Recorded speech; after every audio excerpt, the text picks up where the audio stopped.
कीजिए, एक ऐसे राज्य की जहां इंसानों का प्रवेश वर्जित था, एक ऐसा महल जो बादलों के ऊपर स्थित था, जहां अमर देवता रहते थे, जहां से बिजली, समुद्र, युद्ध, प्रेम, भाग्य और यहां तक कि पूरी दुनिया के भविष्य के निर्णय लिए जाते थे।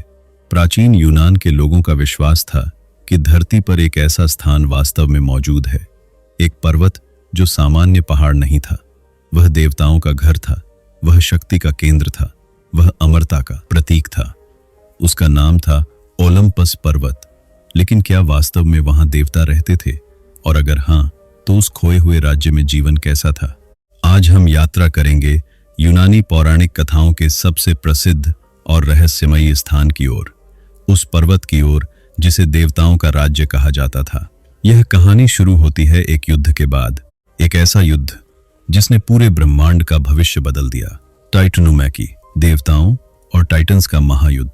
10 वर्षों तक चले इस संघर्ष के बाद युवा देवताओं ने विजय प्राप्त की। जूस ने अपने पिता क्रोनोस को पराजित किया, टाइटन्स को टार्टरस में कैद कर दिया गया और पहली बार ओलंपियन देवताओं का युग शुरू हुआ। लेकिन अब एक प्रश्न था, इन नए शासकों का निवास कहां होगा? यहीं सामने आता है ओलंपस पर्वत, यूनान का सबसे ऊंचा पर्वत। आज भी यह लगभग 900 मीटर से अधिक ऊंचा है, लेकिन प्राचीन यूनानियों के लिए इसकी ऊंचाई केवल भौगोलिक महत्व नहीं रखती थी। उनके लिए यह स्वर्ग और पृथ्वी के बीच का पुल था, एक ऐसी जगह जहां मनुष्य नहीं पहुंच सकते थे, जहां केवल देवताओं का अधिकार था। कथाओं के अनुसार पर्वत की सबसे ऊंची चोटी हमेशा बादलों से ढकी रहती थी और वही बादल देवताओं के राज्य को मनुष्यों की नजरों से छिपाते थे।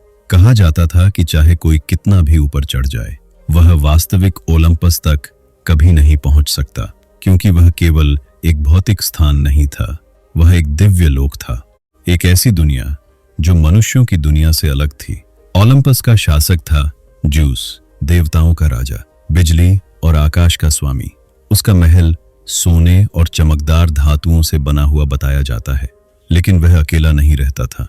उसके साथ रहते थे 12 प्रमुख ओलंपियन देवता, Hera, Poseidon, Demeter, Athena, Apollo, Artemis, Ares, Aphrodite, Hephaestus, Hermes और हेस्टिया या कुछ कथाओं में डायोनिसस। कल्पना कीजिए, एक ही स्थान पर दुनिया की सबसे शक्तिशाली शक्तियां मौजूद हों। समुद्र का स्वामी, युद्ध का देवता, ज्ञान की देवी, प्रेम की देवी, भविष्यवाणी का देवता और उन सभी का राजा। यही था ओलंपस। लेकिन दिलचस्प बात यह है कि ओलंपस केवल शक्ति का केंद्र नहीं था, वह एक जीवंत समाज भी था। कई बार फिल्मों और आधुनिक कथाओं में देवताओं को सर्वज्ञ और पूर्ण दिखाया जाता है, लेकिन यूनानी मिथकों में देवता आश्चर्यजनक रूप से मानवीय थे। वे प्रेम करते थे, वे क्रोधित होते थे, वे ईर्ष्या करते थे, वे बहस करते थे, वे हंसते थे और कभी कभी वे ऐसी गलतियां भी करते थे जो पूरी दुनिया को प्रभावित कर देती थीं। ओलंपस के महलों में अक्सर सभाएं होती थीं। ज्यूस अपने सिंहासन पर बैठता था, अन्य देवता उसके चारों ओर एकत्र होते थे और फिर महत्वपूर्ण विषयों पर चर्चा होती थी। किस नायक की सहायता करनी है, किस युद्ध में हस्तक्षेप करना है, किस शहर को आशीर्वाद देना है या किस अपराधी को दंड देना है। यानी प्राचीन यूनानियों के अनुसार मनुष्यों की दुनिया की अनेक घटनाओं का निर्णय यहीं लिया जाता था। लेकिन ओलंपस केवल राजनीतिक शक्ति का केंद्र नहीं था, वह उत्सवों का भी स्थान था। कथाओं के अनुसार देवता अमृत पीते थे, जिसे नेक्टर कहा जाता था, और अम्ब्रोसिया खाते थे, एक दिव्य भोजन जो उन्हें अमर बनाए रखता था। वहां संगीत था, नृत्य था, कविता थी और देवताओं का अपना भव्य जीवन था। कहा जाता है कि अपोलो अपनी वीणा बजाता था और म्यूजिस दिव्य गीत गाती थीं, जिससे पूरा ओलंपस गूंज उठता था।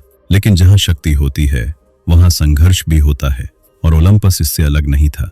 ज्यूस और हेरा के विवाद प्रसिद्ध थे। पोसाइडन और एथेना के बीच शहरों को लेकर प्रतिस्पर्धा होती थी। एरिस और एथेना युद्ध की अलग अलग विचारधाराओं का प्रतिनिधित्व करते थे। एफ्रोडाइट के कारण अनेक विवाद उत्पन्न होते थे और कई बार देवताओं की व्यक्तिगत दुश्मनी मनुष्यों की दुनिया में युद्ध का कारण बन जाती थी। ट्रोजन युद्ध इसका सबसे प्रसिद्ध उदाहरण है। एक सौंदर्य प्रतियोगिता, एक निर्णय, एक अपमान और परिणाम स्वरूप एक ऐसा युद्ध जिसने पूरी सभ्यता को बदल दिया। लेकिन ओलंपस की सबसे रोचक बात शायद यह थी कि वहां से देवता लगातार मनुष्यों को देखते रहते थे। यूनानी लोग मानते थे कि देवता पूरी तरह दूर नहीं थे। वे मानव जीवन में रुचि लेते थे, कभी सहायता करते थे, कभी परीक्षा लेते थे और कभी कभी दंड भी देते थे। हरक्यूलिस की कहानी, परसियस की कहानी, ओडिसियस की कहानी, अकिलीस की कहानी, इन सभी में ओलंपस के देवताओं का प्रभाव स्पष्ट दिखाई देता है।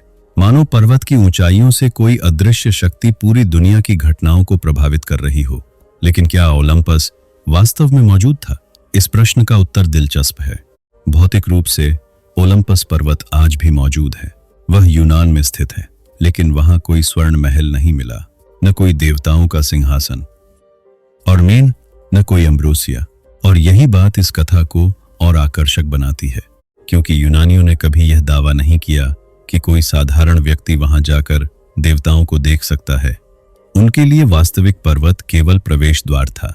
दिव्य ओलंपस उससे परे था, एक आध्यात्मिक संसार, एक ऐसा लोक जिसे केवल देवता देख सकते थे।